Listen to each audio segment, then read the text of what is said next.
The woman was shocked by the scene in front of her. Dozens of police cars had completely surrounded the airport, and the scene looked like they were about to arrest a notorious criminal. The leading detective, however, only pulled out a thin piece of paper. On the paper was a record of the dreams her husband had been writing down for her every day. The detective, with a serious expression, described a cold case. The details of the case were only known to insiders, but her dreams had accurately recorded the criminal's name and the events. 3 times, spelled perfectly in that fax of yours. I don't know, I just saw it. The woman never expected that the scenes from her dreams would all come true in reality. Her husband, concerned about her being troubled by nightmares, so he organized her dream records and sent them to the relevant authorities. He originally just wanted to ease his wife's doubts, but to his surprise, he received a response from the police, so the woman boarded a special flight. The sheriff thought the woman's story sounded incredible, so he took her to the crime scene. They arrived at a house in the countryside. Suddenly, the woman heard a sound from upstairs. She turned and walked up the stairs. She saw a little girl lying on the bed, listening to music. The little girl claimed to have seen what her brother had done. A detective came upstairs to check, but saw only the woman talking to the air. After a while, the woman came back down.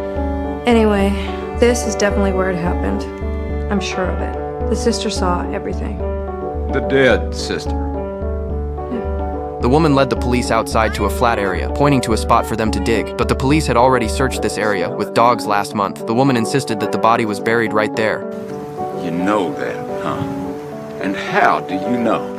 Or hell, maybe you're online with the folks at www.imbarry.com. The woman argued her case, but in the end, because they didn't have a search warrant, everyone had to leave. Fortunately, the woman had another ability. She could sense what had happened to others. So, with the police's arrangement, she went to the prison to meet the criminal. But what she heard was the sound of a child crying. You know you didn't walk into this room alone. It's nothing you can see. But over there, standing in the corner. I would like to go now. Wait! I'm just getting started. The room is filled with them. I can hear you. You just have to speak to me. The criminal was frightened by her behavior, and the woman received the crucial information. It turned out that the criminal had confessed his crimes to the man in the cell next door the night before. Under the police's questioning, the man told the truth. With the man's confession, the criminal was finally brought to justice.